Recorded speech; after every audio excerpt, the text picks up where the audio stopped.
Et bienvenue sur, ce webinaire organisé par Koala ME sur le thème devis, facture et TVA en micro-entreprise. Bonjour Isabelle. En tout cas, ça fait plaisir, je vois des noms que j'ai l'habitude de voir, je vois des nouvelles personnes aussi, donc c'est top. Du coup, pour les nouvelles personnes, je vous remets un petit peu en contexte, rapidement. Donc on est ensemble pour approximativement 1 heure. Vous pouvez poser, toutes vos questions. On est là justement pour ça, on n'est pas en très, très gros, comité. L'objectif, c'est vraiment de pouvoir échanger, de pouvoir répondre à des cas concrets, que ce ne soit pas juste une présentation où on parte, avec des questions ou sans avoir compris et cetera. Le but, c'est que voilà, moi je vous présente le sujet du jour et vous, si vous avez des questions, vous les posez en commentaire. J'hésiterai pas de temps en temps à piocher quelques questions pour y répondre, pendant la présentation, mais principalement, j'attendrai la fin pour qu'on se fasse vraiment une phase de foire aux questions où vous pourrez vraiment parler de tout, du sujet du jour, mais également, bah, du sujet, de la micro-entreprise d'une manière générale ou des cas concrets par rapport à vous. Donc voilà, si vous avez des questions, je vous invite plutôt à peut-être attendre un petit peu, le fil de la présentation car ça arrive que je j'y réponde naturellement en fait, dans le cours de la présentation. Donc voilà, comme ça au moins on se fait à la fin une petite phase, questions-réponses. OK, super. Bonjour Manson, bonjour Fabienne. Merci d'être là donc, le sujet du jour, alors du coup, ça va se présenter en plusieurs parties. Donc, en premier lieu, je vais, me présenter et présenter Koala ME, même si vous connaissez peut-être déjà, mais si vous découvrez, je vais vous présenter très rapidement. Ensuite, on parlera des devis et des factures. Qu'y a-t-il vraiment derrière? Quelles sont les règles? Quelles sont les obligations qu'on a, les devoirs et cetera. Ensuite, quand est-ce qu'on doit faire un devis ou une facture? Donc pareil au niveau réglementation. Ensuite, en quatrième point, on parlera des mentions obligatoires. Donc, il y a certaines choses qu'il faut absolument faire mentionner sur un devis ou une facture et je vous dirai lesquelles. Ensuite, on parlera un petit peu de délai de conservation de devis et de facture, de peines qu'on peut encourir si jamais on ne respecte pas ces obligations et enfin, on parlera, du passage à la TVA. Si jamais vous devenez assujetti à la TVA, quel sera le changement sur vos devis et sur vos factures? Bettina, peut-on prendre en des photos des slides? Oui, vous pouvez, sans aucun problème. Mais de toute façon, je vous enverrai un replay. Je vous enverrai ça, début de semaine prochaine, avec le replay de tous les autres webinaires du mois de mars. Sachant qu'il y a eu des sujets super intéressants. On a eu, cette nouvelle façon de trouver de nouveaux clients. On a eu le bon mindset pour entreprendre. Qu'est-ce qu'on a eu d'autre? Bah, c'est tout et puis celui-ci, c'est le dernier. Et ensuite, sur le mois d'avril, on a des sujets aussi super intéressants. On va parler de support internet pour trouver de nouveaux clients. On va parler des réseaux sociaux parce que ça, c'est vraiment quelque chose qui avait l'air de vous intéresser. On va parler aussi on va refaire un petit, cours de base concernant la micro-entreprise, tout ce qu'il faut savoir avant de se lancer. Et enfin, le dernier, j'ai un petit trou de mémoire, mais c'est pas grave, dans tous les cas, je vous mettrai le lien, pour que vous puissiez, vous y inscrire. Merci pour les replays, c'est confortable d'être totalement dans l'écoute. Super, super Isabelle, bah, je suis ravie que ça vous plaise. Alors, c'est parti donc, présentation. Donc moi, je suis Alice Brière et du coup, je suis experte en accompagnement des travailleurs indépendants chez Koala ME. Mon rôle à moi, c'est vraiment de vous accompagner, dans la création de votre entreprise et dans la gestion au quotidien de votre entreprise. Je suis là également en tant que support pour répondre à vos questions, notamment sur le chat qui est présent sur notre site internet, pour que vous puissiez, vraiment, avoir une réponse, dans un délai, le plus rapide possible. Donc voilà mon rôle. Donc je suis responsable clientèle et utilisateur chez Koala ME. Et à côté de ça, je suis aussi en micro-entreprise depuis le mois de septembre. J'ai créé ma micro-entreprise où j'édite 2 livres que j'ai faits et que je commercialise moi-même sur mon site internet. Et du coup, j'utilise Koala ME pour gérer toute ma partie compta, mes recettes, mes dépenses, mes déclarations de chiffre d'affaires et cetera. Ensuite, Koala ME, donc comme je vous disais, c'est un webinaire qui est organisé par Koala ME. Donc Koala ME, c'est l'outil qui simplifie la vie des micro-entrepreneurs. On a 3 facettes. Donc la première, c'est le site internet ressources. Donc on a vraiment pour ambition d'être, une référence pour vous en tant que micro-entrepreneur, c'est-à-dire que vous vous posez une question, vous pensez Coal-AME et vous allez sur le site Coal-AME pour trouver la réponse. Donc vous avez pas mal de choses, vous avez un blog, vous avez une foire aux questions, vous avez une chaîne YouTube, vous avez les webinaires qu'on fait aujourd'hui, vous avez également le chat sur lequel vous pouvez discuter en direct avec nous, donc avec Axel ou avec moi, pour poser vos questions. Ensuite, la deuxième partie de Coal-AME, c'est le service de création d'entreprise. Donc ça, c'est tout nouveau, ça fait à peine un mois que c'est sorti. On l'avait testé l'année dernière, sur à peu près 40 personnes en gratuit. Donc c'était un service qu'on proposait, avant gratuitement pour le tester. Du coup, ça a marché super bien. On a eu de très, très bons retours, donc on a décidé de le lancer à 100 de finir le bêta test et donc maintenant notre service est complet, et il est, actif sur notre site. Donc si vous êtes en projet de création d'entreprise, n'hésitez pas à vous y rendre. On peut vraiment vous accompagner de A à Z sur la création de votre entreprise et vous simplifier la tâche et surtout, que vous puissiez déléguer cette partie qui est pas forcément, la plus sympa.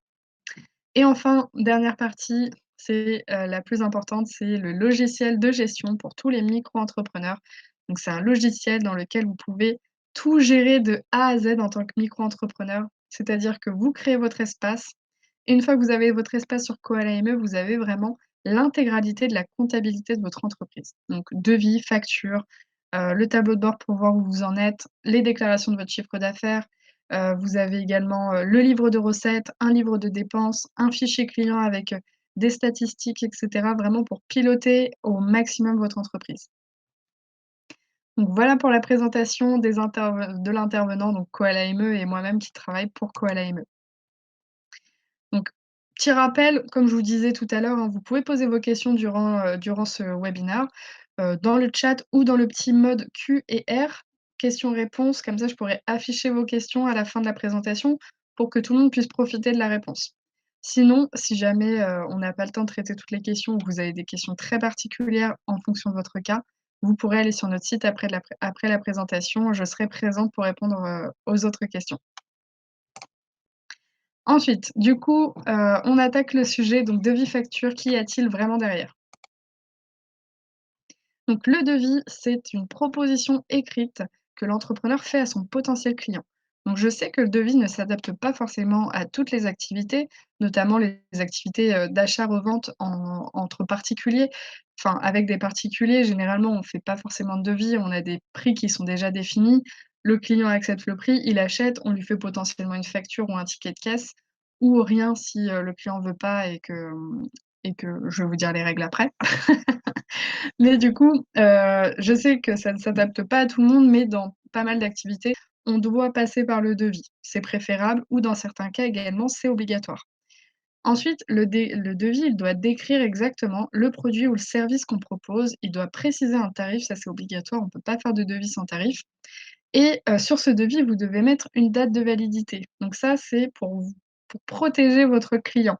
C'est-à-dire que vous faites un devis, vous indiquez que cette prestation, ça coûte 100 €. Vous êtes obligé de donner une limite dans le temps à cette proposition.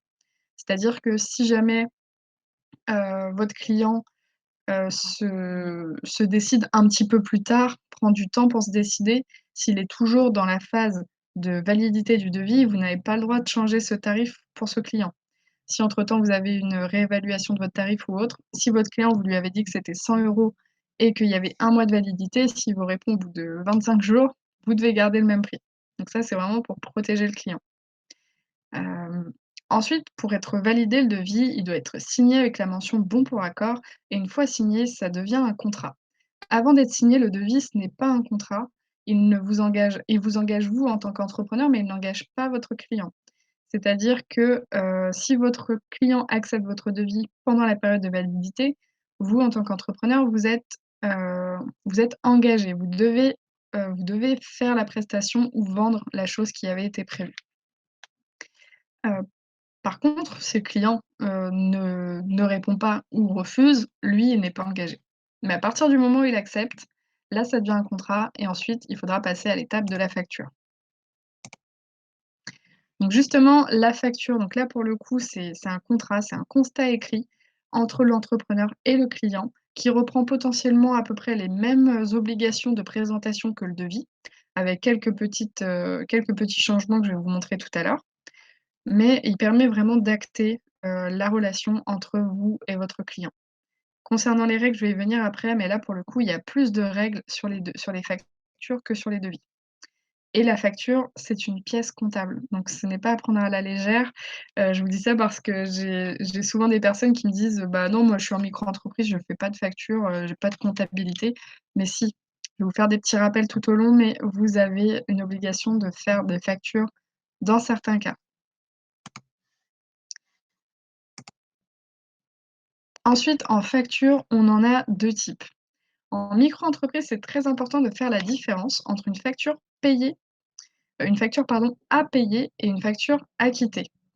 Donc la facture à payer, c'est un constat où vous avez émis une facture que vous avez envoyée à votre client pour acter la vente et pour lui dire: «Bah, voilà, c'est le moment, de payer. Maintenant, j'ai fait la facture, je vais réaliser la prestation ou je vais vous donner, le produit, je vais vous vendre le produit et à ce moment-là, il faut payer». Donc là, pour l'instant, on n'est qu'à l'étape de facture à payer. Notamment dans tout ce qui est prestation de service, on le sait, souvent, on est payé à la fin de la prestation, même si on peut faire un acompte entre-temps, mais généralement, la totalité de la prestation est payée uniquement à la fin. Donc l'intérêt de différencier la facture à payer et la facture acquittée, c'est simplement que dans votre comptabilité de micro-entrepreneur, tant que votre facture n'est pas payée par votre client, elle ne rentre pas dans votre comptabilité. Donc si votre client met du temps à vous payer ou pire des cas, ne vous paye pas, ça peut arriver malheureusement, vous ne paierez pas de cotisation sur ce chiffre d'affaires et vous ne déclarerez même pas ce chiffre d'affaires. Donc ça, souvent, il y a des interrogations à ce niveau-là, donc je répète, une facture qui n'est pas payée, elle n'entre pas dans votre compta. Vous n'en tenez pas compte pour déclarer votre chiffre d'affaires. Pareil, si vous avez fait une facture au mois de janvier et que votre client vous paye au mois de mars, et bah, c'est uniquement au mois de mars qu'il faudra déclarer, le chiffre d'affaires de la facture de janvier. Et c'est pour ça aussi que sur Koala ME, on fait bien la différence entre les 2, entre la facture payée et la facture, à payer. Surtout, n'hésitez pas à m'arrêter si vous avez, des interrogations sur ce que je présente en ce moment, si jamais c'est compliqué ou quoi. Bérangère qui demande: «Fin de prestation de l'entrepreneur à son client. Comment je fais en tant qu'auxiliaire de vie sociale? Je présente des factures tous les mois, je ne peux pas attendre la fin de prestation comme je n'ai pas de date de fin de prestation». Alors dans ces cas particuliers, oui, si vous faites une facture tous les mois, ça va aussi. Vous n'êtes pas obligé de faire la facture, au moment où vous êtes décidé avec votre client. Ou alors vous pouvez très bien faire la facture au moment où vous êtes décidé et ensuite vous lui envoyez qu'à la fin du mois et qu'une seule fois par mois. Ça, il y a pas de souci. Ensuite, il y a 2 cas particuliers. Donc j'en parlais un petit peu tout à l'heure, mais on a les factures d'acompte qui sont bien connues et les factures pro forma qui, celles-ci, sont un petit peu moins connues, je dois l'avouer. Et je vais vous expliquer pourquoi. Il y a une très bonne raison de pourquoi c'est pas très connu. Donc l'acompte, il permet de sécuriser, une prestation qu'on va faire. Donc généralement, c'est fait dans des prestations de services, c'est-à-dire qu'on demande un pourcentage de paiement de la facture avant de commencer ou pour commencer et ensuite on demande la totalité, du paiement, de la prestation à la fin. Donc ça a l'objectif de vous sécuriser vous en tant qu'entrepreneur, comme ça vous êtes sûr que vous commencez à travailler, mais que le client est bien sérieux, il est bien décidé à travailler avec vous puisqu'il vous a déjà réglé une partie et ça sécurise aussi le client qui peut-être, peut avoir peur de régler la totalité d'un seul coup et au risque que l'entrepreneur ne fournisse pas la prestation voulue ou ne fournisse pas la prestation tout court. Donc ça protège dans les 2 cas. L'acompte, il peut être fait vraiment de la forme que vous le souhaitez au niveau des montants. Les règles générales, souvent, on voit, c'est du 30 du montant de la facture, mais après pour ça, il y a pas de règle. Vous êtes libre d'imposer le pourcentage d'acompte que vous souhaitez. Donc c'est-à-dire que vous faites une facture à votre client d'un montant de 1 000 €, vous lui demandez, 30 d'acompte pour commencer la prestation, il va devoir vous payer 300 € pour que vous puissiez commencer. Et les 700 € restants seront à payer à la fin. Donc ça, pour les réglementations en termes de facture, parce que là, je vous expliquais un petit peu ce que c'était, mais concrètement, comment ça se passe. Donc quand un client nous paye un acompte, le client doit avoir une facture d'acompte. Je sais que ça aussi, c'est souvent problématique. On a souvent des utilisateurs chez Koala ME qui nous disent: «Je fais une facture totale, le client me verse un acompte, et puis, moi je gère de mon côté et ensuite il me paye le reste». Mais si vous à partir du moment où votre client vous verse quelque chose, vous devez lui faire une facture. Donc une facture d'acompte qui précise que c'est l'acompte de telle facture et une facture de solde à la fin qui précisera le montant total qui a été payé par l'entrepreneur. J'espère que vous me suivez bien. Du coup, la facture pro forma. Donc comme je vous ai dit, très peu connue, très, très peu utilisée. En fait, elle a pas de valeur légale, elle a pas de valeur comptable. Elle est vraiment juste là en but informatif. Donc ça peut servir dans des cas particuliers comme par exemple, vous envoyez, un colis à l'étranger avec votre marchandise. On va vous demander une facture pro forma pour indiquer entre guillemets quelle est la valeur de ce qu'il y a dans ce colis. Mais, la facture ne fera pas office de preuve légale ou autre et elle n'est pas pour votre client au final, elle est vraiment là pour informer. Donc voilà pour la facture d'acompte et la facture pro forma. Est-ce que tout va bien pour vous? Très bien. OK, super. Bon, je passe à la suite. Ensuite, les petites règles, donc quand est-ce qu'on doit faire un devis et une facture? Donc le devis, comme je vous disais tout à l'heure, il correspond pas, à tout type d'activité. C'est vrai qu'il y a des activités où naturellement on va faire des devis et il y en a d'autres où on n'en a même pas besoin. Mais dans certains cas, c'est même pas un choix, c'est une obligation. Dans les cas, c'est simple, il y en a que 2. Il y a que 2 conditions pour que le devis soit obligatoire. Donc première condition, à partir du moment où c'est une prestation de service et que le montant va être supérieur à 150 €, vous êtes obligé de faire un devis à votre client. Votre client est en droit d'exiger un devis et vous, normalement, vous êtes obligé de lui en fournir un automatiquement. Ensuite, deuxième condition pour que le devis soit obligatoire, c'est tout ce qui est prestation de réparation, que ce soit automobile, que ce soit de la menuiserie, que ce soit, heu, peu importe, réparer des téléphones ou autre, tout ce qui est réparation, heu, doit y avoir un devis. Parce que l'objectif, c'est de ne pas «piéger le client» entre guillemets, qu'une fois que son produit, est réparé, il a plus trop le choix de payer et s'il sait pas du tout à quoi s'attendre, c'est pas très agréable. Donc c'est pour ça qu'il y a ces règles. Si vous êtes dans le domaine de la réparation, quel que soit le montant, quoi que vous fassiez, vous devez faire un devis à votre client avant de passer à la facture. Si le client ne souhaite pas de devis, ce n'est pas obligatoire, même dans le cas d'une prestation supérieure à 150 €. Alors oui, Cécile, c'est obligatoire quand même pour vous en tant qu'entrepreneur. Vous allez le voir pareil dans les règles de facture, il y a des règles où on peut se dire que le client va pas nous demander de facture, il en veut pas. Mais pour vous, dans votre compta, vous devez l'avoir. Vous lui faites et il en fait ce qu'il veut. Exactement, Fabienne. Au moins vous, vous savez que vous êtes dans les règles et après votre client, il en fait ce qu'il veut. De toute façon, si vous utilisez Qualime, vous allez voir que c'est hyper simple. C'est simple de faire un devis qu'une facture. Par exemple, si vous savez que vous êtes dans la prestation de service et que vous faites régulièrement, du coup des devis, enfin des factures, vous avez régulièrement des clients ou autre, habituellement, peut-être que vous seriez passé directement à la facture si vous vous êtes mis d'accord à l'oral avec votre client. Mais là, tout simplement, au lieu d'aller dans l'onglet facture pour faire la facture, vous passez d'abord par l'onglet devis et ensuite, ce devis, vous allez le convertir en facture. Comme ça, au final, ça vous prend pas plus de temps de faire une facture. Ça vous prend exactement le même temps, juste un clic en plus que si vous passiez que par la facture. C'est une pièce comptable? Oui, dans ces cas-là, c'est une pièce comptable. Du coup, je passe à la facture. Donc là, il y a un tout petit peu plus, de règles. D'ailleurs, une question de Thierry sur le devis, si c'est une réparation d'un montant inférieur à 150 €, devis obligatoire. Oui, les 2 conditions que je vous ai présentées, c'est soit l'un, soit l'autre.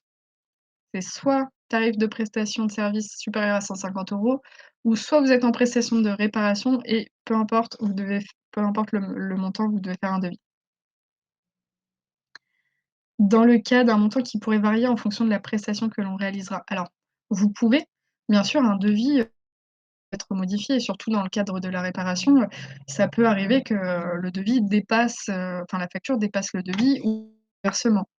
Mais dans le cas où, la facture devrait dépasser le devis, vous êtes obligé de prévenir le client avant, d'effectuer les réparations.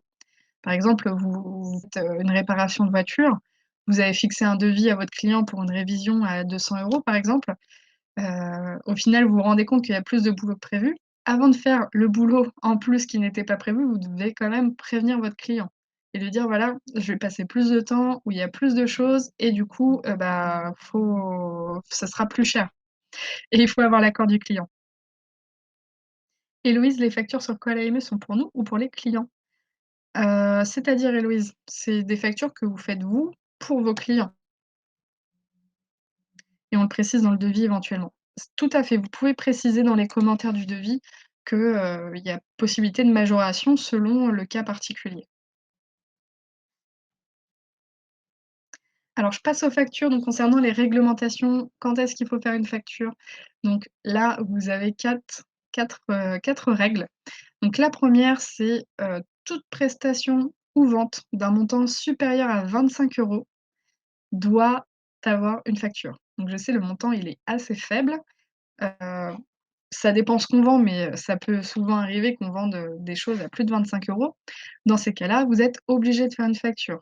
Même si votre client n'en veut pas, même si c'est pas utile ou autre dans certains cas, vous devez faire une facture à votre client et au moins la garder pour vous. Là, pour le coup, c'est une pièce comptable que vous devez conserver. Donc ça, c'est pour le cas, de votre client s'il est particulier et d'ailleurs aussi, enfin j'y viens après, mais à partir du moment où le client demande une facture, le client est «roi» comme on dit entre guillemets, hein, mais s'il demande une facture, il doit avoir une facture, même si c'est pour 1 €. À partir du moment que le client exige, vous devez lui fournir une facture. Ensuite, pareil, même si votre client est un particulier, pour toute transaction à distance, quel que soit le montant, même pour 5 €, vous devez faire une facture. Ensuite, la quatrième condition, là, c'est pour le cas où vos clients seraient des professionnels. Donc dans ce cas-là, quel que soit le montant, vous devez faire une facture aussi. Dans tous les cas, si votre client est un professionnel, il vous demandera forcément une facture. Donc vous n'avez pas de risque d'oublier, parce qu'il devra, le déclarer dans ses charges et cetera, donc il vous demandera une facture. Donc pour résumer, si votre client est un particulier, dès que le montant dépasse 25 €, on fait une facture. Dès que le client le demande, on fait une facture et pour toutes les transactions à distance, on fait une facture. Et les clients professionnels, pas de condition, c'est facture, obligatoirement. Je passe à la suite. Ensuite, les mentions obligatoires qui doivent, figurer sur les devis et sur les factures.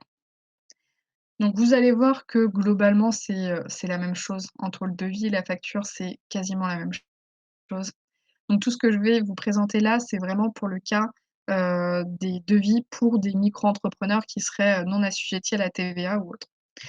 Donc première règle, c'est le numéro unique. Donc un devis doit obligatoirement avoir un numéro et ce numéro-là, il doit être unique, comme son nom l'indique, il ne doit pas y en avoir 2 comme ça, en tout cas dans votre entreprise à vous. Ce numéro doit être unique et doit aussi suivre une certaine logique. C'est-à-dire que vous ne pouvez pas donner des numéros au hasard, aléatoires. Il faut vraiment que ça suive un ordre logique. Donc vous êtes libre de choisir le type de nomenclature, parce que ça s'appelle une nomenclature, que vous voulez, mais par contre, faut juste que ce soit logique. Par exemple, les numéros, de nomenclature, sur Koala ME qui sont de base, ça va être, année, donc par exemple, 2021, mois, donc là, 03 et 000 pour, aller jusqu'à 100 factures. Après, vous pouvez en faire autant que vous voulez. Mais du coup, première facture du mois de mars de 2021, ce sera la 2021-03-01 et ainsi de suite, ainsi de suite. Donc ça peut être une contrainte parce que ça nous oblige à chaque devis ou à chaque facture de devoir penser: «Mince, qu'est-ce que j'ai fait avant? C'était quoi mon ancien numéro?» Du coup, aller regarder et cetera. Mais l'avantage avec Koala ME, c'est que ça, vous n'avez pas besoin de vous en soucier. Tout va se calculer automatiquement et les numéros de devis vont se calculer automatiquement. Ensuite, vous devez absolument faire mentionner une date de rédaction du devis. Et d'un point de vue légal concernant la date de rédaction de devis, vous ne pouvez pas l'antidater. Ça sera forcément la date du jour. Donc vous ne pouvez pas anticiper ou antidater, donc ça, c'est pour des règles, évidentes de «fraude» entre guillemets. Donc du coup, vous devez faire figurer la date du jour à laquelle vous avez fait le devis. Ensuite, vous devez mettre toutes vos identifications, nom, adresse, numéro de SIRET et également l'identification de votre acheteur. Nom, prénom, adresse, minimum. Je sais que ça peut être contraignant, mais c'est obligatoire. Ensuite, sur le devis, vous devez faire mentionner la date, la durée et le lieu de réalisation prévu, si c'est une prestation de service. Ça doit être vraiment le plus précis possible. Vous devez également avoir un descriptif détaillé de ce que vous allez faire parce que à partir du moment où votre client va signer votre devis, s'il n'est pas très précis et s'il est vague et que vous tombez sur quelqu'un de vicieux, vous pouvez vous faire avoir. Donc soyez très, très précis dans les descriptions de ce que vous vendez, que ce soit des services ou des produits. Ensuite, le devis, comme je vous le disais tout à l'heure, il doit avoir une durée de validité. Il ne peut pas être indéfini dans le temps. Généralement, c'est 1 mois, mais après vous êtes assez libre sur la durée que vous imposez. Il faut juste que le client soit au courant qu'il a ce délai-là pour accepter ce devis sous ces conditions.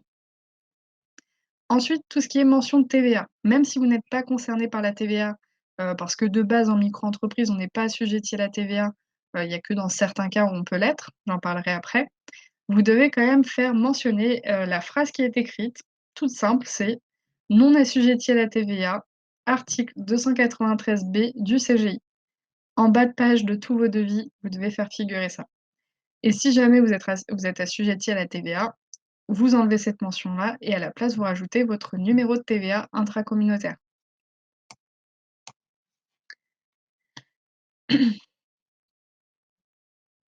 Alors, très bonne question de Fabienne par rapport aux factures. Dans le cas où on ne fait pas de facture car le montant est inférieur à 25 €, doit-on en tenir compte dans la numérotation des factures? Alors non, pas du tout. Dans le cas où vous ne faites pas de facture parce que c'est un faible montant, vous devez seulement enregistrer une recette dans votre livre de recettes. Donc pas besoin de faire de facture et du coup, pas de numéro de facture. Bérangère, en aide à domicile, difficile de prévoir la durée de la prestation. Je souhaiterais en discuter avec vous à la suite de votre intervention. Pas de souci Bérangère, on pourra en discuter, sans problème.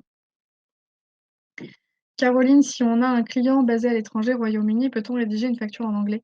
Oui, vous pouvez. Par contre, sur Koala ME, toutes les mentions que vous ne pouvez pas toucher, donc les mentions légales et cetera, sont d'office en français. Mais on a eu pas mal de gens, du coup, Caroline, qui nous ont demandé aussi, comme vous, à faire des devis et des factures dans d'autres langues. Donc j'ai soumis l'idée à l'équipe et du coup, c'est possible qu'on s'en occupe. Peut-être pas dans l'immédiat, mais en tout cas, c'est prévu pour les évolutions à venir. Je passe aux mentions obligatoires sur la facture et comme vous le voyez, c'est quasiment pareil. Donc pareil, il doit y avoir un numéro unique. Pour le coup, il y a vraiment la numérotation pour les devis et la numérotation pour les factures. On ne mélange pas les 2. Chacun a son propre chemin de numéro. Tout simplement parce qu'on peut très bien avoir, 10 devis pour, 2 factures ou inversement. Donc vraiment un numéro pour les devis, un numéro pour les factures. La petite astuce pour se retrouver, par exemple, c'est que comme je vous le disais tout à l'heure, si, vous faites votre premier devis au mois de mars 2021, le numéro peut être 2021 03 001, mais avant ce numéro-là, vous pouvez écrire devis ou, dev ou, si c'est une facture, fac ou facture. Comme ça, vous êtes sûr de ne pas vous mélanger. Ensuite, pareil, la date de rédaction de facture, même principe. Vous ne pouvez pas antidater une facture. Je sais que sur Koala ME, beaucoup d'utilisateurs nous disent: «Mais, j'aimerais bien mettre une facture que j'ai faire une facture, mais je l'ai faite le mois dernier, comment je fais?» C'est pas possible. D'un point de vue légal, on ne peut pas.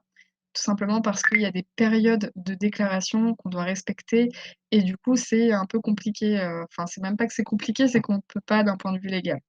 Donc normalement, on a une réalisation à faire avec son client, on fait la facture aussitôt et on lui envoie dans l'idéal aussitôt. L'intérêt avec Koala ME, c'est que c'est très simple à faire. En 2 minutes, vous avez fait un devis ou une facture. Donc, ça dépend de votre organisation. Après, vous faites comme vous voulez, mais moi, je conseillerais vraiment de le faire au fur et à mesure. Ensuite, pareil, identification du vendeur, identification de l'acheteur, descriptif détaillé du prix, information sur la TVA. Et là, 2 seules choses qui changent, c'est là, si on doit dire si c'est une facture à quitter ou à payer. Donc quand on émet une facture au tout début, elle sera à payer, donc vous pouvez le mentionner dessus ou alors, ce sera mentionné directement et à partir du moment où votre client va vous payer, cette facture, vous pourrez marquer comme payé la facture. Ça, vous pourrez le faire sur Koala ME. L'action de marquer comme payé la facture pour que la facture devienne acquittée. Et ensuite, une facture, normalement, c'est en 2 exemplaires, un pour vous et un pour, le client. Après, vous pouvez les garder de manière dématérialisée. Vous n'êtes pas obligé d'imprimer. Paquita, est-ce que c'est un autre numéro? Oui, tout à fait. Comme je disais tout à l'heure, c'est vraiment 2 choses différentes à ne pas mélanger, les numéros de devis d'une part et les numéros de facture d'autre part. Thierry, peut-on l'envoyer par mail au client? Oui, tout à fait. Vous n'êtes pas obligé d'imprimer la facture. Vous pouvez l'envoyer par mail. D'ailleurs, sur Koala vous avez un petit bouton qui vous permet de le faire en un clic. Donc les numéros de facture à payer et acquittés sont aussi différents. Non, du coup, ils sont pareils. Imaginons, on va prendre un cas extrême où, vous faites une facture qui est à payer et votre client vous paye jamais. Et bah, cette facture-là, malgré tout, il faudra pas la supprimer, même si, du coup, elle n'a jamais été payée et elle sera quand même parmi la liste des factures que vous avez faites, même si elle n'a pas été payée. Une facture faite, vous n'avez pas le droit de la supprimer. Même si au final votre client annule ou quoi que ce soit, on ne peut pas supprimer une facture, c'est interdit par la loi. Vous devez garder la trace quand même. Comment faire si on se met d'accord pour que la facture soit payée plus tard? On édite la facture en précisant la date du règlement attendu, on édite la facture plus tard. Alors moi, je vous conseillerais d'éditer la facture aussitôt et de mentionner que le paiement se fera plus tard et à ce moment-là, c'est pas grave. Vous marquerez comme payé la facture au moment où vous serez payé. Même si c'est beaucoup plus tard, ça pose aucun problème et du coup, le chiffre d'affaires de cette facture rentrera dans votre comptabilité que quand vous aurez marqué comme payé la facture, donc vraiment qu'au moment où le client aura réellement payé. Donc vous pouvez faire la facture aussitôt. Lise, pardon, faut-il envoyer la facture acquittée au client? Vous n'êtes pas obligé, vous pouvez, mais c'est pas obligatoire. Valentine, est-ce que si on n'a pas le nom ou adresse du client sur un marché de créateurs, par exemple, on n'a pas forcément le temps de demander à chaque personne? Tout à fait. Donc ça, effectivement, c'est un cas, bah, très concret, mais qui du coup est une exception dans la réglementation. Pour le coup, il y a des, comment on dit?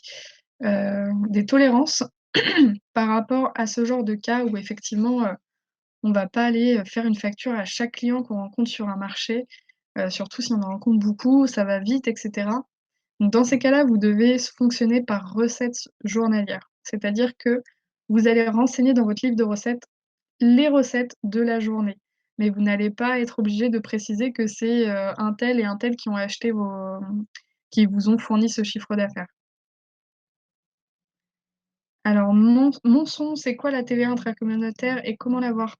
Alors la TVA intracommunautaire, c'est simplement un numéro qui vous est attribué, donc globalement c'est FR avec, 2-3 chiffres et suivi de votre numéro de SIRET.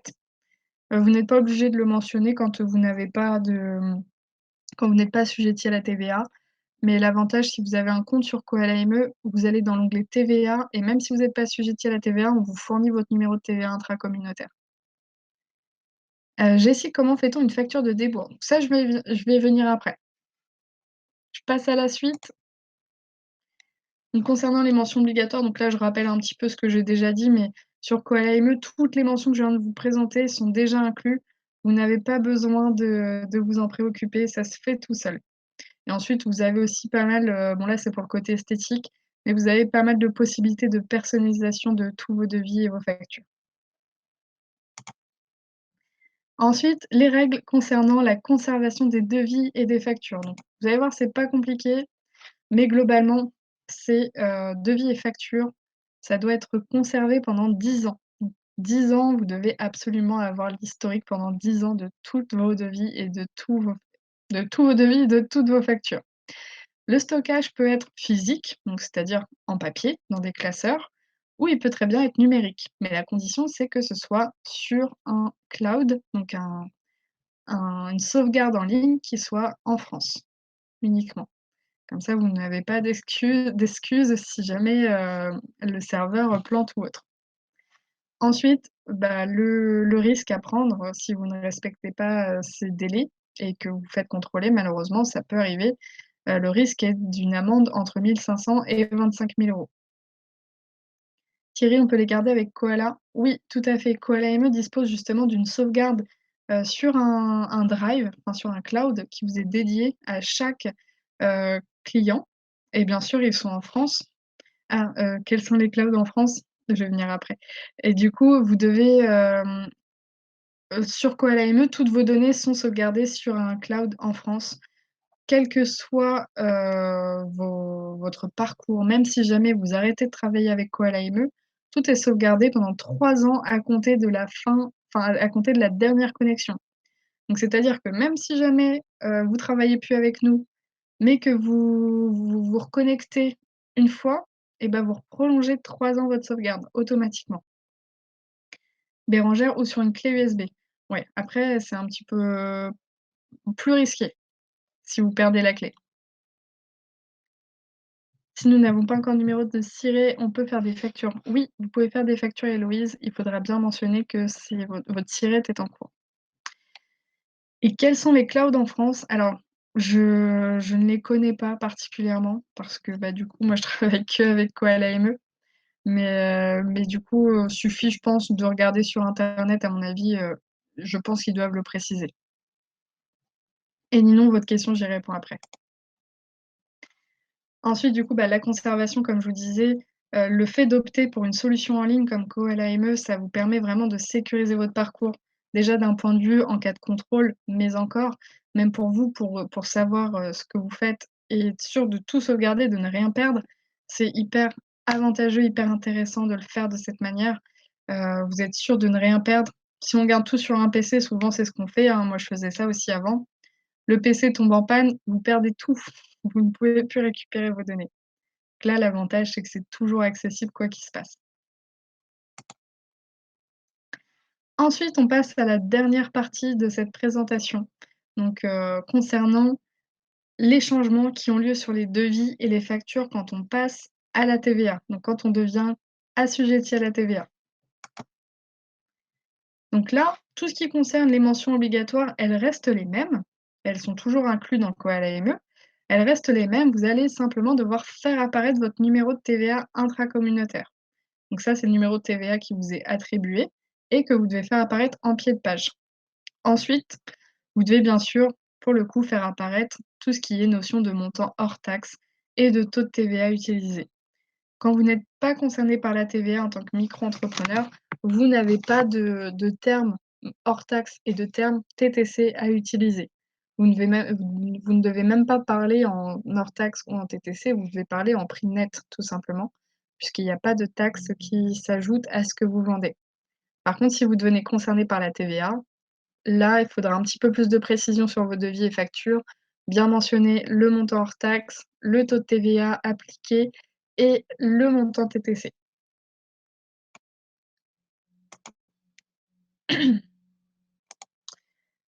Voilà, c'était la dernière slide, je pensais qu'il y en avait une après. Donc c'était la dernière slide de cette présentation.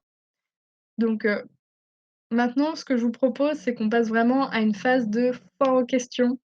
Vous pouvez poser toutes vos questions sur le sujet du jour, si jamais vous n'avez pas trouvé réponse pendant la présentation, ou sur le sujet de la micro-entreprise et n'hésitez pas à aller dans le mode QR, donc questions-réponses.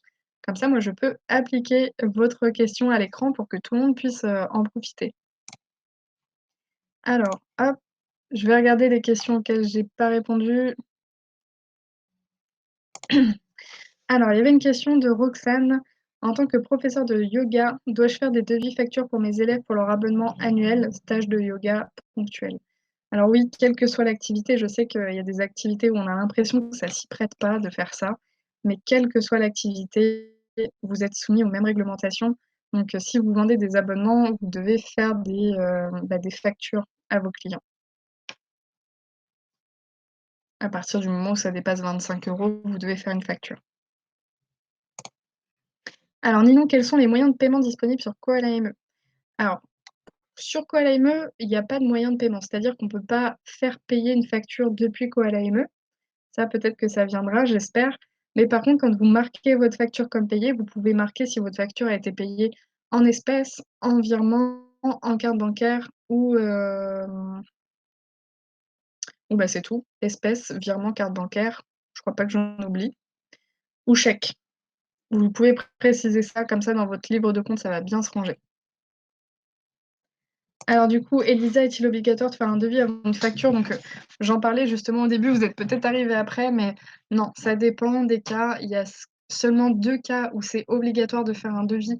C'est uniquement si vous faites une prestation de service d'un montant supérieur à 150 € ou alors que vous êtes dans le domaine de la réparation. À partir du moment où vous êtes dans le domaine de la réparation ou que vous faites une fac ou que votre prestation est d'un montant supérieur à 150 €, vous devez faire un devis. Sinon, vous n'êtes absolument pas obligé, vous pouvez très bien vous entendre à l'oral avec votre client. Alors Monson, je fais des achats de véhicules d'occasion avec des particuliers sans facture. Comment faire pour une traçabilité? Alors là, pour le coup, ce dont vous nous parlez, Monson, c'est vraiment des achats que vous faites. Et en micro-entreprise, vous ne déclarez pas vos achats et vous n'avez aucun compte à rendre sur vos achats. Donc concernant les factures, ça va être vraiment là, pour le coup, la voiture que vous avez achetée à un particulier. Quand vous, vous allez la revendre à un particulier, là, vous allez être obligé de faire une facture. Mais bon, je pense que vous le faites déjà, surtout pour des montants assez élevés, on doit faire une facture. Mais par contre, vous, quand vous achetez les voitures, vous n'êtes pas obligé de faire une facture. Mais par contre, vous pouvez, notamment, dans votre livre de compte sur Koala IME, mentionner en dépenses que vous avez dépensé, bah, tant d'argent pour acheter la voiture.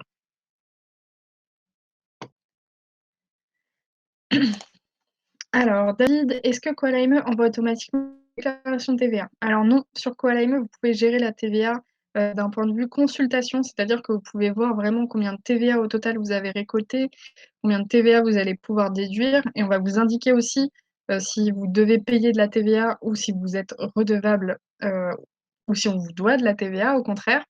Mais par contre, vous ne pourrez pas faire la déclaration. Il faudra vraiment aller, auprès des impôts. Alors, Elsa, est-ce que les devis doivent figurer dans le livre journal? Alors si vous qu'est-ce que vous entendez par livre journal, Elsa? Est-ce que vous parlez du livre de recettes? Si c'est le cas, non, les devis, si un devis, en fait, c'est théorique. On ne sait pas si ça va finir par aboutir et si ça va ramener, des recettes. Donc, tant que ça n'a pas ramené de recettes, ça n'apparaît pas dans votre compta. Si c'était ça votre, question, Elsa. Alors Paquita, lorsqu'on a des clients particuliers et professionnels, exemple revendeur, là, on a une TVA. Alors non, pas du tout. Quand vous êtes assujetti à la TVA, vous l'êtes pour tous vos clients, particuliers et professionnels et si vous n'êtes pas assujetti à la TVA, vous l'êtes pour personne. Donc vraiment la TVA, elle est propre à vous, elle n'est pas propre à vos clients.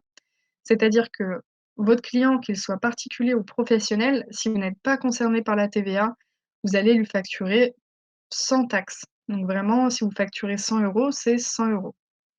Par contre, si vous êtes assujetti à la TVA, là, que ce soit pour vos clients particuliers ou professionnels, si vous vendez quelque chose 100 € avec une TVA à 20 vous allez facturer 80 € hors taxes et 20 € de TVA, que vous allez facturer aussi bien aux particuliers qu'aux professionnels. Ça, c'est vrai que je tiens vraiment à le repréciser parce qu'il y a beaucoup de questions à ce sujet et c'est hyper important de le savoir. Quand on est micro-entrepreneur et qu'on n'est pas concerné par la TVA, on n'est pas concerné par la TVA, quel que soit, quoi qu'il se passe.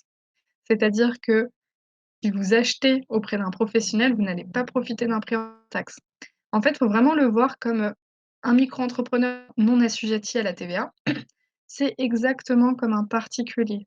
Quand vous, en tant que particulier, vous achetez des choses, vous achetez TTC et quand vous, en tant que particulier, vous revendez des choses, d'occasion ou autres, vous revendez, sans taxe. Donc là, en micro-entreprise non assujettie à la TVA, ce qui correspond à la plupart des micro-entrepreneurs, c'est exactement la même chose. Donc pas de TVA du tout. La TVA, elle vient que si vous atteignez un certain seuil de chiffre d'affaires ou alors vous en faites la demande. Bérengère et la mention TVA non applicable article 293 B du CG est obligatoire. Oui, elle est obligatoire, sur tous vos devis et toutes vos factures. Alors justement, les seuils à ne pas dépasser en cas d'activité mixte. Alors en cas d'activité mixte, vous avez 2 systèmes de calcul. Donc je pense que Lise, en tant qu'activité, mixte, vous entendez par là, par exemple, si vous êtes artisan et commerçant en même temps ou, artisan et profession libérale. Dans ces cas-là, il y a pas les mêmes seuils, il y a pas les mêmes taux et à ce moment-là, si vous avez 2 activités ou 3 ou 4, vous devez déterminer quelle est votre activité principale. Donc l'activité principale, c'est celle qui va générer le plus de chiffre d'affaires.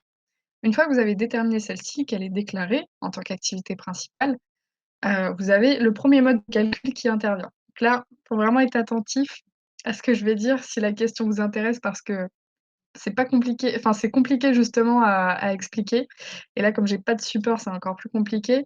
Mais voilà, votre activité principale, disons que c'est l'activité commerciale. Là, dans ce cas-là, le seuil de TVA, c'est, 84 000 si je dis pas de bêtises. Je vais revérifier quand même, hein, je vérifie très rapidement, pour pas vous dire de bêtises.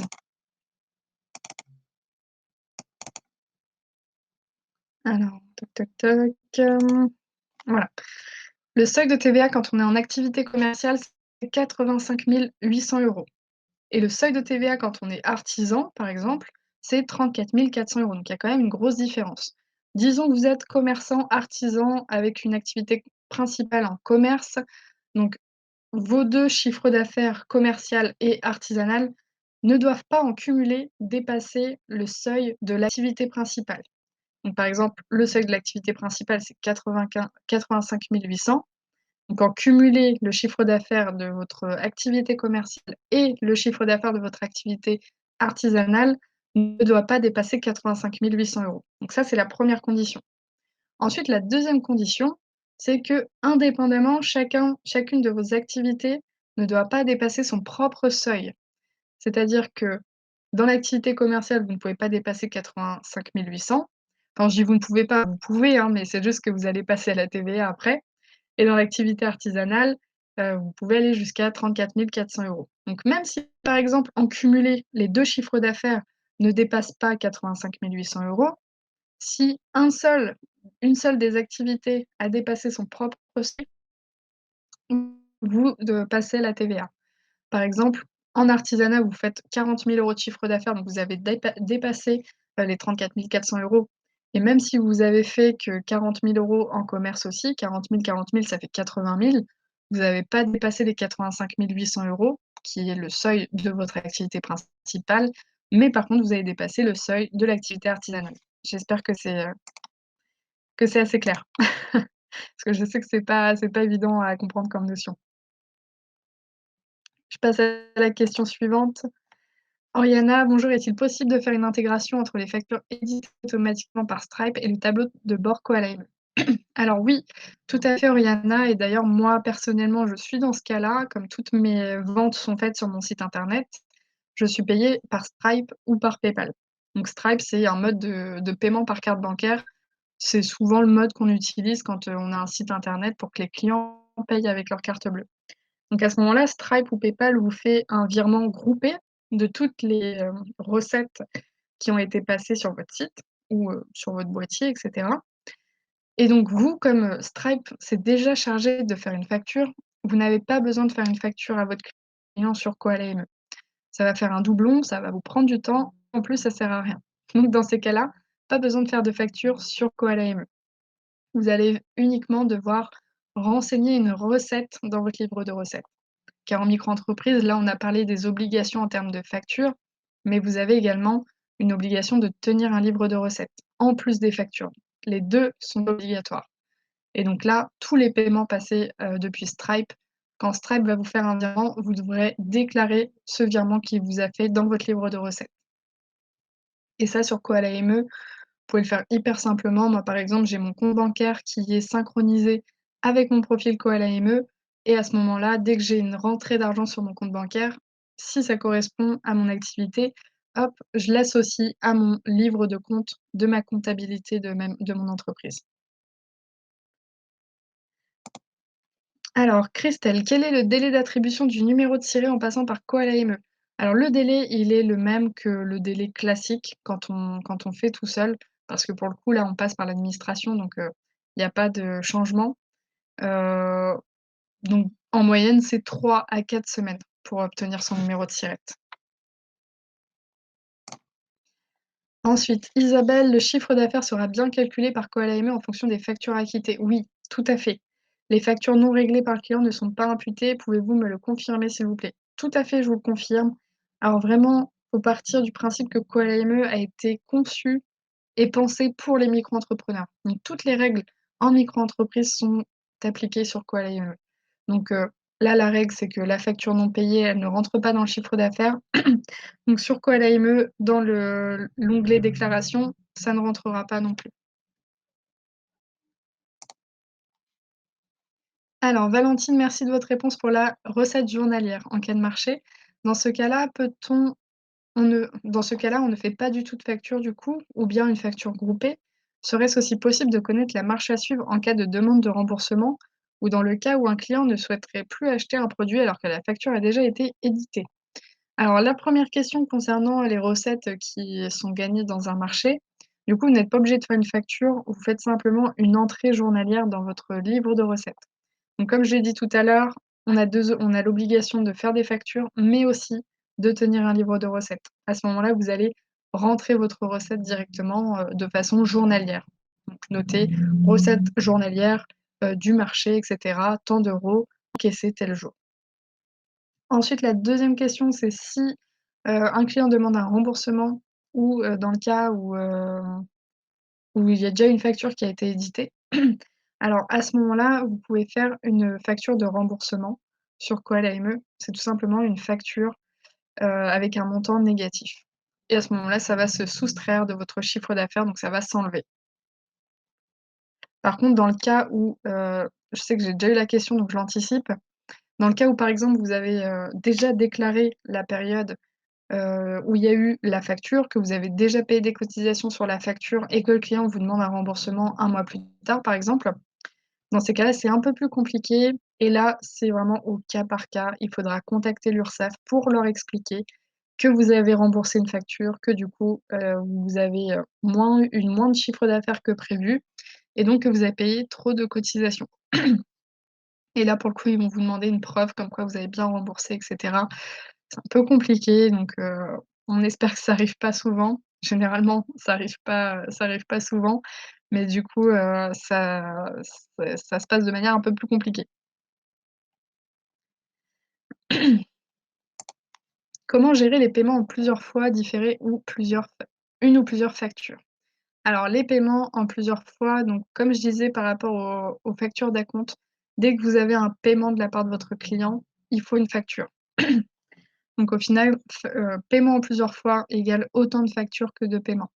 Et ensuite, une facture de solde qui expliquera, enfin qui réunira toutes, les entrées d'argent qui ont été payées par le client.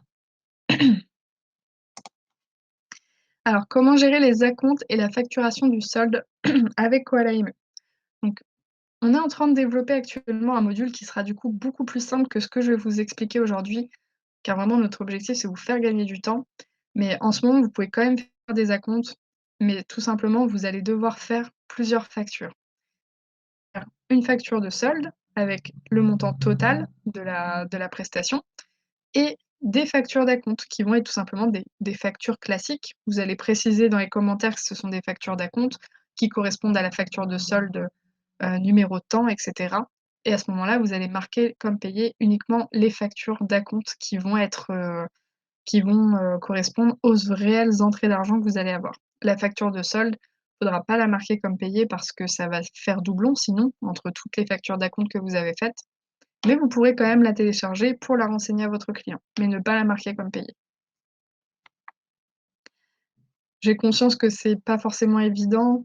Une fois qu'on l'a compris, qu'on l'a fait une fois, je vous assure, c'est simple, mais à comprendre, c'est peut-être pas forcément évident.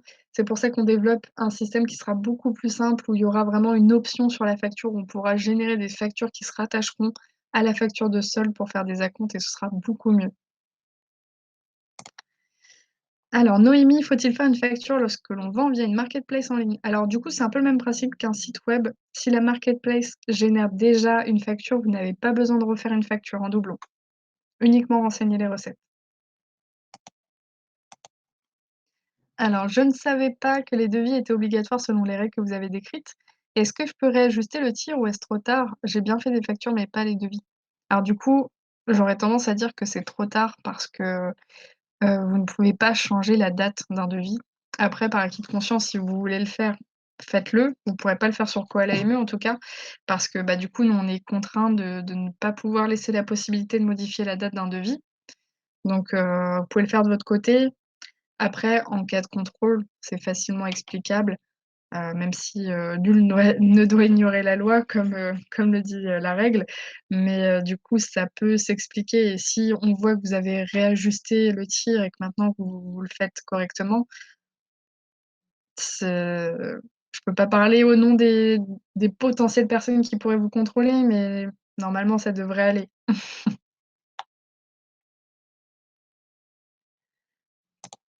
Alors, non son et sans que l'outil Koala est devenu payant ou demande une contribution. Tout à fait. Alors, notre outil était avant un système d'abonnement à 15 € par mois.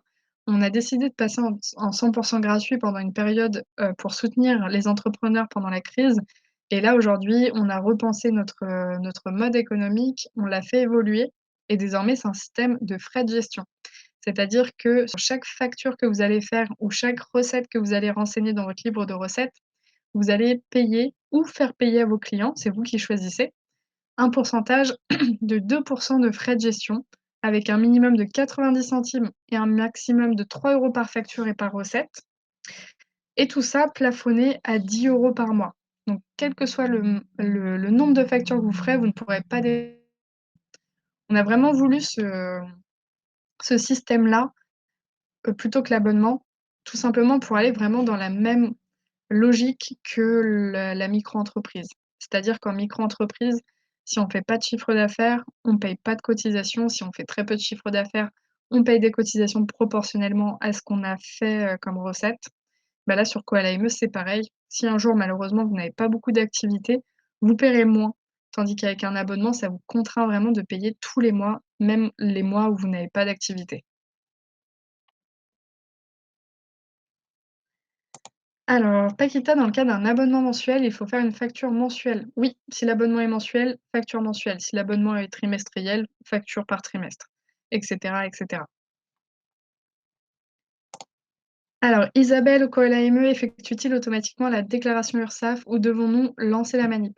Alors, pour l'instant, oui, vous devez lancer la manip, sauf si vous faites partie des 3 régions test en France, qui sont Île-de-France, Rhône-Alpes et Champagne-Ardenne. Si vous ne faites pas partie de ces 3 régions test, vous devez encore vous rendre sur le site Auto-entrepreneur URSSAF tous les mois ou tous les trimestres pour déclarer votre chiffre d'affaires. En revanche, très bientôt, ce sera, déployé à l'échelle nationale et du coup, vous pourrez tout faire depuis Koala sans sortir de l'appli. C'est-à-dire que vous ferez toutes vos factures, vous renseignerez vos recettes et cetera. Comme ça, votre profil Koala prendra en compte le montant du chiffre d'affaires que vous avez généré par période et à ce moment-là, vous pourrez déclarer au moment où ce sera le moment de déclarer, on vous préviendra. Vous pourrez déclarer directement depuis Koala donc soit de manière automatique en nous mandatant pour qu'on le fasse, pour vous ou soit de manière manuelle, c'est-à-dire je vais sur mon profil Koala je vais dans l'onglet déclaration, je contrôle d'un petit coup d'œil que tout est OK, je suis d'accord, je clique sur envoyer ma déclaration et ensuite j'ai plus rien à faire. Toutes les infos sont transmises à l'URSSAF et l'URSSAF vient vous prélever du montant des cotisations. Alors, une question de Bettina. Si j'ai un règlement par chèque le 30 du mois de mars, par exemple, il est déposé en banque le même jour ou le lendemain, le 31 par exemple, mais il est crédité le premier du mois suivant, avril, sur mon compte bancaire. Pour la déclaration de son chiffre d'affaires encaissé sur mars, dois-je prendre en compte ce chèque sur ce mois de mars ou sera-t-il pris en compte sur le CA encaissé d'avril?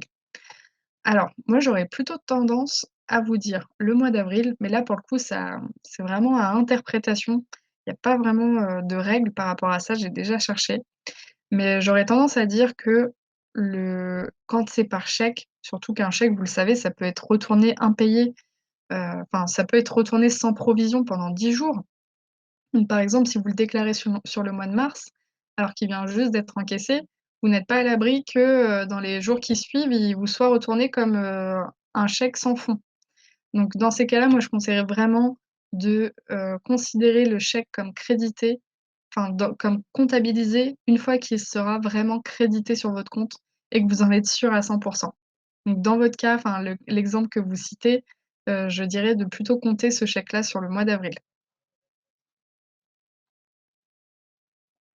Fabienne, oui, il y a des dates de valeur, tout à fait, sur les chèques. Tout à fait, tout à fait. Bon, je crois que j'ai fait le tour des questions. Je regarde s'il y en a pas d'autres. Est-ce que vous avez d'autres questions? Et du coup, Elsa qui demande: «Est-ce que le paiement des cotisations à travers Koala AME est effectif pour les DOM?» Oui, une fois que ce sera, à l'échelle nationale, ce sera effectif aussi pour les DOM. Merci, bon après-midi Oriana. Elisa: «Où peut-on rajouter une nouvelle activité URSSAF ou Koala AME? Et si on fait des cours de couture pour des particuliers, s'agit-il d'artisanat ou de service? Sachant que je fournis du matériel». Alors, 1re question, pour rajouter une nouvelle activité de manière officielle, il faut vraiment, vous renseigner auprès de votre, CFE compétent, donc soit la CMA, soit la CCI, soit l'URSSAF, donc là où vous êtes inscrit de base. Ils vont vous faire remplir un formulaire de modification d'activité et c'est à ce moment-là que vous allez pouvoir ajouter une nouvelle activité. Ensuite, si vous faites des cours de couture pour les particuliers, sachant que vous fournissez du matériel, mmh, ça dépend comment vous le c'est vrai que c'est assez particulier comme cas. Ça dépend si vous facturez le matériel à part ou si vous incluez tout dans le service et à ce moment-là, j'aurais tendance à dire que c'est de la prestation de service, donc c'est une activité libérale. Après, si jamais vous facturez d'une part le service et d'autre part, la fourniture du matériel que vous faites payer, là, ce sera du service et du commerce. Des fois, ça peut peut-être être plus avantageux de faire comme ça parce que les cotisations sur les activités commerciales sont beaucoup moins élevées que sur les activités libérales. Donc, vous pouvez faire par exemple, 150 € le cours, mais il y a 100 € de cours et 50 € de matériel. Je dis des bêtises, hein, mais, vous pouvez articuler ça de cette manière et du coup être libéral et commercial, puisque vous faites de l'achat-revente pour revendre le matériel que vous allez utiliser pour vos cours. Après là, c'est comme vous voulez. Non, c'est très clair comme toujours avec vous. Merci Fabienne. Merci Thierry, très bon après-midi à vous. Je prends encore deux questions et après on va s'arrêter là. Du coup, oui, la question de Jessie, excusez-moi. Les factures de débourse, c'est au nom du client. Alors, je vais vous expliquer vite fait, enfin, ce qu'est une facture de débourse, enfin un frais de débourse et comment ça se passe. Donc un frais de débourse, c'est une facture faite au nom du client pour le client. Par exemple, vous êtes, vous êtes plombier, vous êtes considéré comme un artisan, vous effectuez des prestations de services artisanales, de réparation ou de fabrication ou autre dans le domaine de la plomberie. Par exemple, vous allez faire des travaux chez votre client. Mais par contre, pour, faire des travaux, pour refaire une salle de bain, par exemple, vous allez avoir besoin d'acheter une douche, d'acheter un lavabo, pardon, d'acheter une douche, d'acheter un lavabo et cetera et à ce moment-là, les choses que vous allez acheter pour le compte de votre client, pour pouvoir réaliser votre prestation, ça va pouvoir être considéré comme un frais de débours et l'avantage de considérer comme un frais de débours, c'est que tout ce qui concerne l'achat de la douche, l'achat du lavabo et cetera, si vous faites pas de marge dessus, ça ne va pas rentrer dans votre comptabilité. Donc vous n'allez pas grossir artificiellement votre chiffre d'affaires. Par exemple, je reprends toujours le même exemple du plombier qui refait, une salle de bain.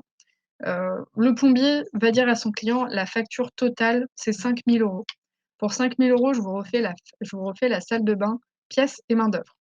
Sauf que lui, il va pouvoir décortiquer de cette manière, par exemple, il va pouvoir dire: «Bah, il y en a pour 3 000 € de main-d'œuvre et j'en ai pour 2 000 € d'achat de matériel, pour la douche, le lavabo, les toilettes».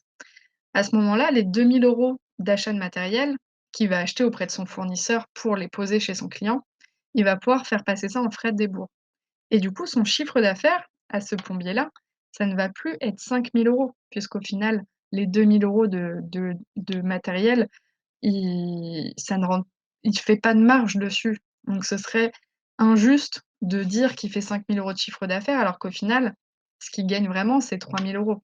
Donc ce serait injuste de calculer des cotisations sur 5 000 €. Donc on va pouvoir calculer les cotisations et déclarer uniquement 3 000 € et les 2 000 € qui ont servi à acheter le matériel, malgré que le client, vous, il s'en fiche un peu. Il vous a donné 5 000 € à vous, mais vous, vous allez pouvoir avec ces 2 000 € acheter, le matériel. Mais à ce moment-là, en facture de frais de débours, quand vous êtes dans ce cas-là, maintenant que j'ai expliqué un peu ce que c'était, je réponds à votre question, Jessie. Du coup, la facture de votre fournisseur pour l'achat du matériel devra être au nom de votre client. Et lorsque vous aurez, fourni les factures à votre client, malgré que lui, votre client, il a payé 5 000 € qu'à vous, il a rien payé à votre fournisseur, c'est vous qui vous en débrouillez, il devra avoir une facture de 3 000 € de la prestation de service et une facture de votre fournisseur de 2 000 €. Car le client doit avoir la preuve que vous ne faites pas de marge sur les produits. Parce que si, vous achetez 2 000 € de matériel, mais que vous lui en vendez 3 000, là, pour le coup, c'est plus de frais de débit. Là, c'est de l'achat-revente. Vous faites de la marge. J'espère que c'est assez clair, Jessie. Alors, je prends une dernière question et ensuite, je sais qu'il y a l'air d'avoir encore pas mal de questions, mais je vous laisse faire un copier-coller et me mettre la question sur le chat, sur le site. J'y répondrai après. Mais, je vous avais dit qu'on restait ensemble 1 heure, là, ça fait déjà 1 h 10, donc on va devoir, se quitter. Dernière question. Alors, Lise, quelles sont les infos obligatoires du livre de recettes? Alors sur le livre de recettes, vous devez avoir la date d'encaissement, le nom du client, le motif du paiement et le montant et le mode de règlement aussi. Donc tout ça, vous pouvez le renseigner sur Koala ME et vous aurez toutes les mentions légales qui seront affichées. Bettina, pour toute autre question ou prestation de service éventuelle avec Koala, comment vous contacter? Directement sur le site. Je vais vous montrer rapidement, je vais vous partager mon écran. Donc vous allez sur le site koalame.fr. De toute façon, je vais vous renvoyer plein d'infos, par email tout à l'heure. Et là, ici, en bas à gauche de votre écran, vous avez une petite bulle sur laquelle vous pouvez nous écrire et quand vous nous écrivez ici, ça arrive directement dans notre messagerie et moi j'y réponds. Alors, la question de Jessie par rapport à ce que je parlais, on fait le devis de 5 000 € mais la facture de 3 000 car les 2 000 c'est la facture de débours. Exactement, tout à fait Jessie, c'est exactement ça. Vous faites un devis de 5 000 € en précisant que les 2 000 ce sera de votre fournisseur et au moment où vous passez la facture, vous ne facturez que 3 000. Le commerce de véhicules d'occasion élève mon chiffre d'affaires avec peu de bénéfices, puis-je facturer que le bénéfice comme agent, par exemple? Alors dans ces cas-là, mon son, il faudra changer de statut juridique parce que c'est vrai que le commerce de véhicules d'occasion, c'est pas très adapté à la micro-entreprise car comme vous le disiez, vous avez un gros chiffre d'affaires, qui est gonflé artificiellement puisque c'est des gros montants tout de suite, mais au final, le bénéfice, n'est pas forcément, équivalent au chiffre d'affaires. Donc, à évaluer si ça vaut plus le coup, parce que c'est vrai qu'il y a certains avantages, notamment si vous avez l'ACRE pendant la première année, le taux de cotisation en activité commerciale avec l'ACRE, c'est quand même, hyper intéressant. Donc, à voir, à calculer si c'est plus intéressant de payer sur ses cotisations sur son chiffre d'affaires, bien qu'il soit élevé, ou alors de changer de statut pour pouvoir déclarer le bénéfice. Donc à ce moment-là, passer au réel ou en société. Bah, écoutez, je vous remercie, grandement pour votre participation, votre présence. Le sujet a l'air de vous avoir, super intéressé, donc ça fait vraiment plaisir. Merci beaucoup. En tout cas, il y aura un replay de disponible que je vous enverrai, la semaine prochaine avec, bah, les replays de tous les autres webinaires qu'on a fait sur le mois de mars, si vous y avez assisté. Donc c'était super cool. Je vous remercie vraiment d'être là. J'espère vous revoir aussi au mois d'avril. Ça me ferait super plaisir. De toute façon, je vous envoie toutes les infos par mail, comme ça si vous voulez vous inscrire, vous pouvez. Merci à vous Alice, toujours instructif et bien ciblé. Merci Bettina. Merci David, excellente journée à vous aussi. Merci Fabienne, merci Jessie, merci Lise, merci Mathilde. Je vous souhaite une très, très bonne fin de journée. Je vous dis à bientôt sur Koala ME et pour toute question, je vous invite à aller sur le site, sur le chat et je serai ravie d'y répondre. Très bonne journée à vous. Au revoir.